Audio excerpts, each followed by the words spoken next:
welcome back to my channel. My name is Sipho and welcome to my YouTube channel. If you're new here, welcome. Please remember to hit the like button, also subscribe to this channel, and also hit the notifications bell so you can get notified as soon as I release a new video. So today, guys, we're continuing with our mental health journey series, and today I've got a special guest here with me. This is my friend Sipho, sometimes my gym buddy, sometimes my trainer. He goes really hard on me and yeah, just really somebody very close to me who gives me advices in certain seasons, because you know, girl, it can get rough.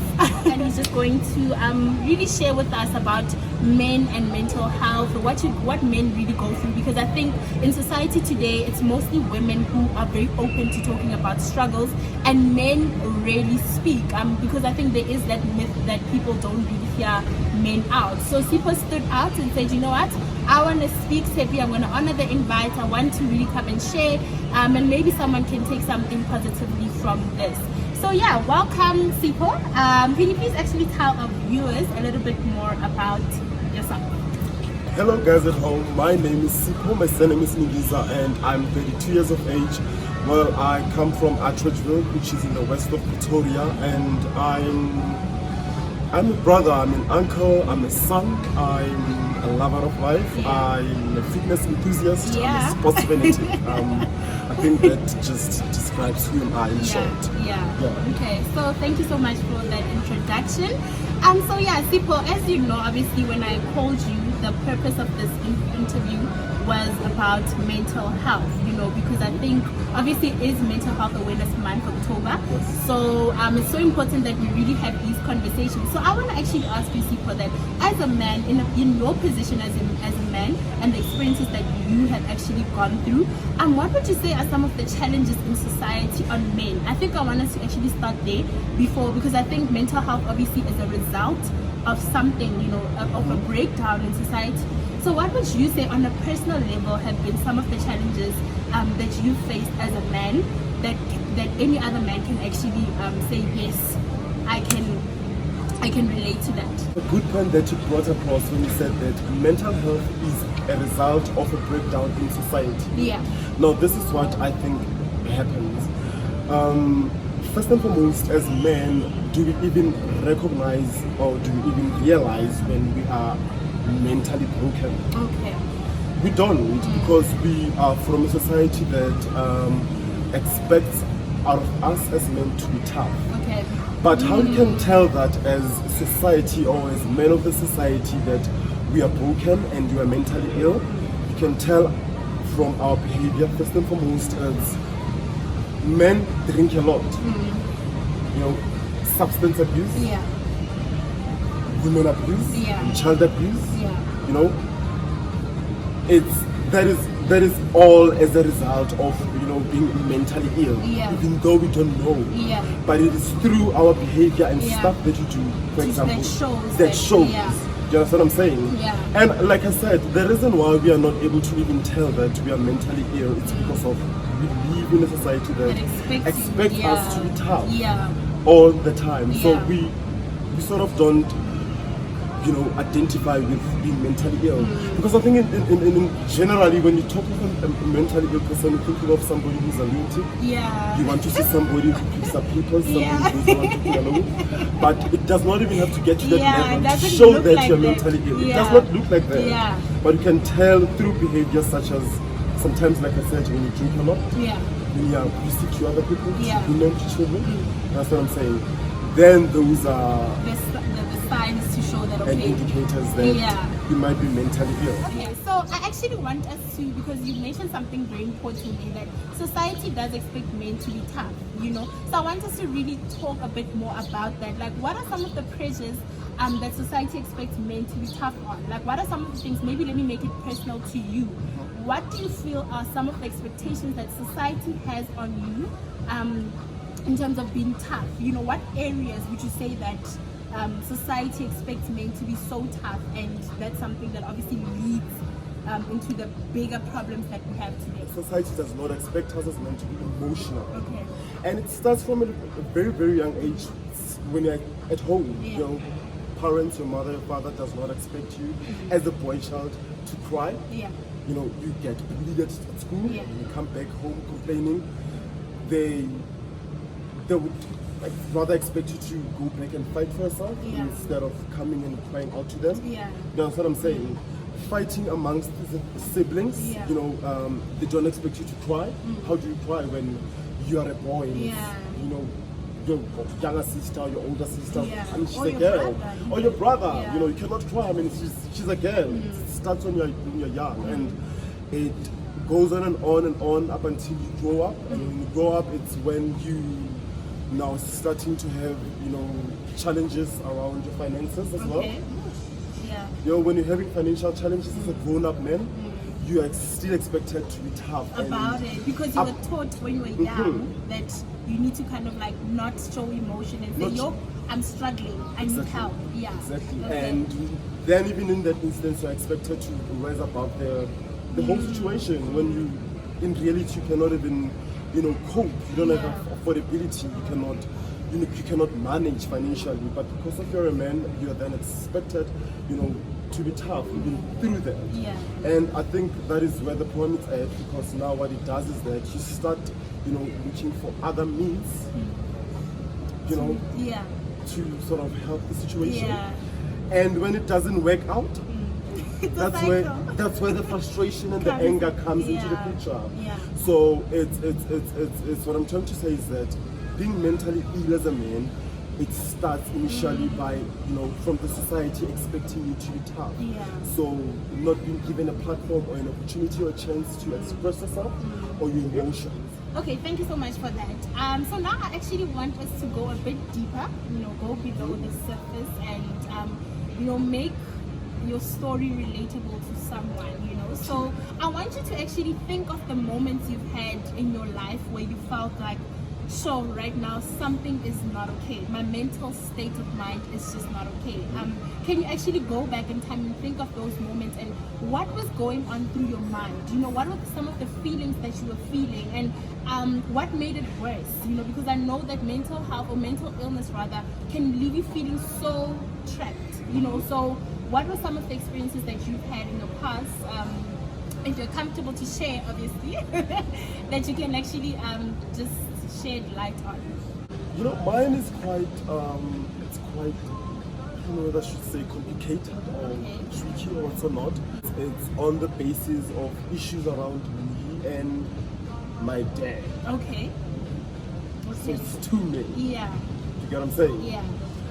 First and foremost, I feel like growing up as a boy child, because of just a little bit of a background history of where I come from. It's at home I have 3 siblings, an older sister, it's me in the middle, the only boy, and then it's a younger sister.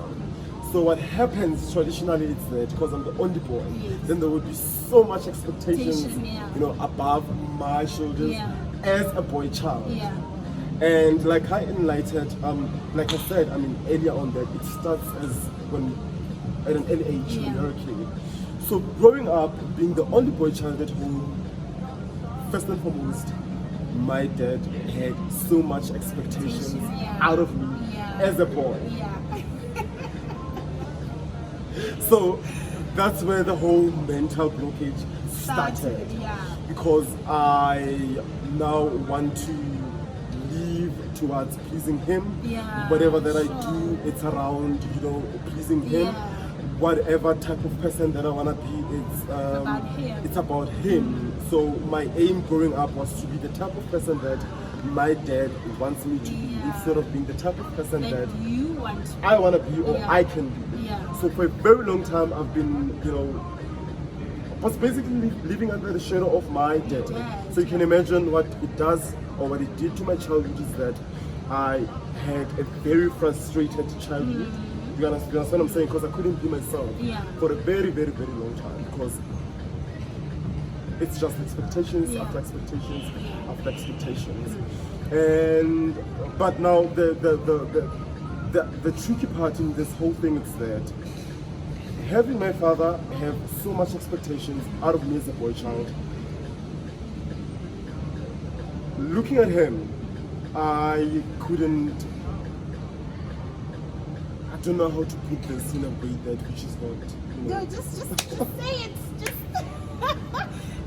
we're already in it. I don't think he displayed. Oh, you know, the model. He gave you the model that you kind of need. Yes, but he didn't display it. Okay. Do you understand what I'm saying? So it was like you were trying to live up to something that you couldn't see. In him. Yeah. Oh. In him. Okay. Do you understand what I'm saying? Yeah. I was trying to live up to something that Yeah. I couldn't even see in him. Yeah. Which now makes me think, come to think of it, makes me think that he probably wanted to fix, or he wanted to relive his life, or through you. achieve whatever that he couldn't achieve, or be whatever that he couldn't be through me. Yeah. You know, from such a small topic, I remember after doing matriculating, he wanted me to go do accounting because he's an accountant. Okay. You see? Yeah. That was way back when Like I a was duplication. Yes. Yeah. He wanted me to be a duplication of him. Yeah. So that is where the mental, problem started to be from as early as a child up until I grew up. So you feel like it kind of would you say that if you had to describe, because I don't know if you've actually gone through the process of therapy, I don't remember you telling me that you have. So I tried, but I stopped. And I stopped because it goes down to the whole, the stigma around it. That I have to be tough. You have to be tough. Yes. If you were actually to explain to someone what your challenge was, or if you were to self-diagnose, which is something obviously we don't advise, but if you could look back, like what would you say? What would you say you had? Was it anxiety? Was it depression? Could you actually say that the rift between you and your dad, or his expectations of you rather, could have led you to getting depressed? Would you call it depression? Would you call it anxiety? I mean, if you had to really look at the symptoms that you had, would you say, would you say you were feeling depressed? Well, I'd say that I was depressed. But what's the difference between anxiety and depression? Okay, if I was to explain it the way I know, depression is more of you experience those feelings of sadness, of loneliness, of hopelessness, just really feeling like life has no purpose, life has no meaning, and this would be for a period of more than 2 weeks. So that would be how I would describe depression. And anxiety is more of just the feeling of, wanting to be in control, not being sure of what's going on, what's going to happen, fear of the future, just having so much expectations on you and not knowing how to fulfill them. So that's how I would distinguish between the two. So depression really is mostly about those feelings of hopelessness, just severe sadness, like things are just not going to be okay. So then I think in that case I would say that I think that I could have been depressed. Being mentally ill, I don't think it's something that it just comes up at your later stage when you're an adult. Yeah. But it's as a result of your childhood experience or previous experiences. You understand what I'm saying? But when you are an adult, it now shows up. Yeah. It starts becoming clear that you are mentally Even ill. in the things that you do. Even in the things that you do. Yeah. Do you understand what I'm saying? But when you try to trace and look back, you find out that it's actually this person's previous experiences as a child that led to them behaving like this as an adult. Do you get what I'm saying? And it makes quite perfect sense because, like I said, that I think that I had a very, depressing childhood. Then it's most likely that I would be a very depressed adult. Yeah. So you can look back to points in your life as an adult where you could say, based on how I've described it to you, where you can say, I was depressed here, because I experienced so much. And I think also maybe for men, because depression is not even something that we talk about a lot, maybe it's just very difficult for you to even be able to pinpoint and say, this is what I'm going through. So you can definitely say that you've had a time where you felt like that, but because of the expectations to be tough, the expectations that society places on you as a man, you probably were in denial about that. Even that. Yeah. Even that. And how you become in denial of it is because of you trying to protect your image and your stature as a man. Yeah. No man wants to come across as weak, Yeah. as emotional, as broken, and all of that. Yeah. And in fact, I think that is even worse when you are in a relationship as an adult Oh, as opposed yes. to when you're a I child. think we should get into that if you're okay. Yes. If you're comfortable. Expectations are even much more higher in a relationship as Yeah. opposed to when you're growing up as a child at home. Okay, so actually, since you mentioned it, so basically, I want you to give me two perspectives. I want you to give me the perspective of what it's like to be a man who is going through a mental illness and who's in a relationship, trying to keep up with the relationship. And then I want you to give me the point of view of a man who is in a relationship with someone who is mentally, who's facing mental health issues. So if you can just give me some light on that. You know, I think the two questions are interlinked in a Okay. sense that for a man who's in a relationship with a woman who's, you know, who has a mental illness, Yes. they don't know how to deal with it as men. Yeah. We don't know how to deal with it. We don't know how to handle it. And the answer is quite simple. It's because of even I as a man, Yes. if I have a mental illness, I cannot deal with it. Yeah. Me myself. Yeah. So how is it that I'm gonna be able to deal deal with with it? someone else. Exactly, because I couldn't deal with it, you know, Yeah. on my own. I have it, I cannot deal with Yeah. it. Do you understand? I don't know what to do, I don't know how to handle it. So how is it that I'm gonna be able But to why do handle you it? men run? Why do you men run? Like, I think that's maybe the most frustrating thing for a lot of women, because I've had women even comment on my videos and say, yo, like, I'm going through this, I just told my partner about it and he's pulling away. Like, in some cases, the extreme worst, they run away, like completely ghost you. In some cases, they just become so distant. And women, we want to understand, like, because we think that if we're in a relationship with you, Sipho, if I'm going through stuff, man, I hope that as my partner, you'd want to walk that journey with me, you know. So men are just, sometimes it feels like the first response that men have is to run, yeah, which is frustrating. So why do men distance themselves? Why do they run? Like, what is it? I think number one is, like I said, not being able to deal with it, Yeah. not being able to handle it. Yeah. In a sense that when I get a partner or when I get into a relationship with you as a woman, I think as men, we most probably looking forward to having nice times and, you know, the champagne side of the relationship and stuff like that. Yeah. And as soon as, you know, you come up with Yeah. the problems, especially along the lines of, you know, being mentally ill and stuff Yeah. like that, and it's like, no, this one is going to be a liability, like a lot. Because the only reason or the only explanation that the only explanation that is there why a man would run away, it's we run away from liability, not responsibility, but from liability. Okay. So I think that maybe because of we view mental health of our partners as a liability. Do you understand what I'm saying? Instead of an opportunity whereby I can, you know, hold my partner Yeah. with them and walk along with them, Yeah. you know, together with them on that journey. Yeah. Do you understand what I'm saying? So I think that it's basically, you know, us men viewing women or partners who are mentally ill as liabilities. Yeah. Do you understand what I'm saying? So, and it also goes back to us not being taught as men about or on issues around mental health. Yes. We were not Yeah. taught. I mean, for the fact that we cannot deal or handle with it, even if we are the ones that are mentally ill, it Sure. speaks to the reality that we were not taught. As you know, you even see it through how men are being abusive towards women, Yeah.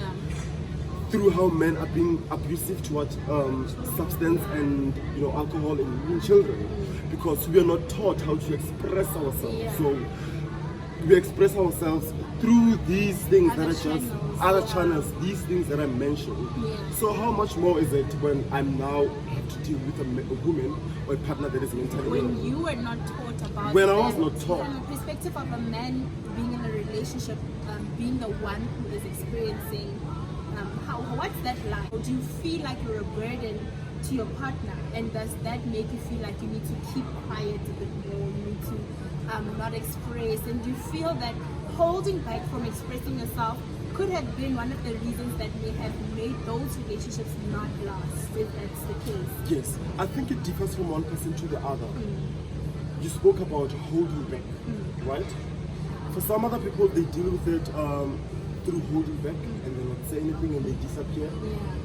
But for some other people, unfortunately, they express themselves through being abusive. That's what I'm saying. So I'm the one who has a mental disorder, a mental illness, but my partner ends up, falling as a victim because of that. I'm not justifying women abuse and child abuse and stuff like that, but that's what I think. That's where I think it comes from. It's us men going through stuff, and because we are not able to express ourselves in dealing with that stuff, then women that are our partners end up falling as victims. Exactly. So how did you, in the relationships that you may have had, how did you handle yourself when you had those seasons where you were like, okay? I keep to myself and I disappear. I keep to myself, I disappear, I ghost, I don't want to be there anymore. I don't want a person to see that weak side of me, that broken side of me. I disappear. I need to cancel you. You can't. I So disappear. you literally just say, like I can't put you under that much stress. So you feel like you're a burden to this person. I also don't want to be seen under those circumstances. Yeah. So it's you just lie. it's for two reasons. I don't want to put you through that stress, and I also don't want you to see me through, or don't want you to see me, broken and going through all of that. Sure. So I disappear because that's it's the easy way out, I think. So I just disappear. That is so crazy. I can't with you. Okay, so maybe let me just ask before we wrap this up, like, do you feel that you've overcome that period, where you really felt like you had to live up to the expectations of your father and the emotions that was attached with it, probably in the form of depression? Do you feel like you have kind of moved from that place? Do you feel like you are you have overcome? And if you have, how? How do you think that you kind of overcame that? Overcoming that phase is an everyday exercise. Yeah. I overcome it each and every single day. Yeah. I don't think that I'll ever get to a point where I'd say that, I'm here and I've overcome it. Completely. It will never get to, I don't think it will ever get to it. It's an everyday exercise because how I'm able to tell it's that there's some instances that when they happen, or some situations that when they happen and they just trigger whatever that I went through with my dad many years ago. So that's how I can tell that I'm not entirely or completely healed over it. Yeah. But what I can assure you, or what I know, is that I overcome it each and every single day. In fact, I think that's the process of healing. We heal each and every single day. Like it's almost like you press a reset button every morning. Each and every single day. And you're like, okay, it's a new day. I need to, do this and do that and do that for my healing. And something can happen that could trigger those emotions from the past. So you're saying to you, basically, the advice that you're giving people, other men out there, is that healing is a journey and it doesn't just happen.